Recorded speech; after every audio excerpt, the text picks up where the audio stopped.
Nous sommes à la fromagerie de Yelzas, la fromagerie Le Fédoux, qui a été constituée en 1990. Et aujourd'hui, c'est une SAS, la SAS Fromagerie de Yelzas. Donc nous transformons autour de 2 millions de litres de lait par an. Du lait que nous collectons sur les fermes alentours situées sur le Cosméjean.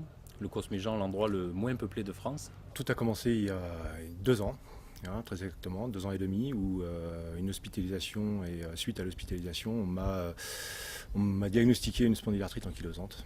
Et puis l'année dernière, une hernie discale. Donc arrêt de travail, hospitalisation, enfin tout ce qui englobe la hernie discale. Et donc on a fait appel à l'AGFIP qui a fait appel au SAMET, le SAMET qui a déclenché l'ergothérapeute qui est venu nous rencontrer, mettre en place quelques moyens utiles pour pallier à mon handicap et surtout maintenir mon état de santé. Par chance, je suis dans une entreprise qui a conscience du handicap, ce qui n'est pas le cas de tout le monde. On a une entreprise qui a reçu le prix de la stratégie de la bienveillance.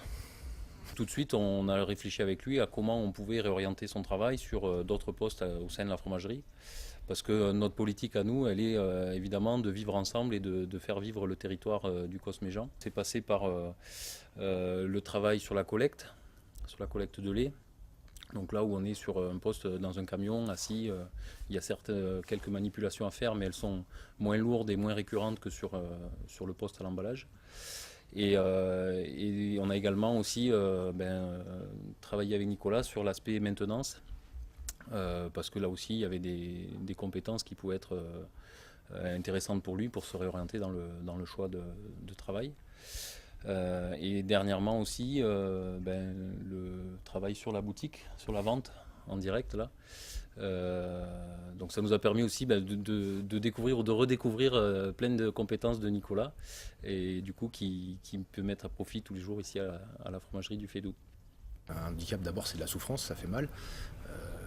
La souffrance il faut savoir s'en délivrer et la verbaliser, et à partir du moment où je pense qu'on verbalise et qu'on réussit à trouver le dialogue avec l'employeur ou le médecin si l'employeur est pas réceptif, mais quoi qu'il en soit de savoir s'entourer et d'être écouté.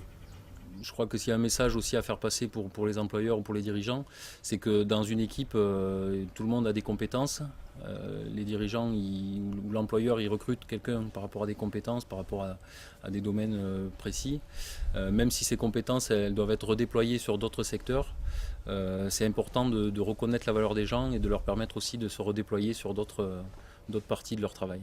Et ça c'est précieux.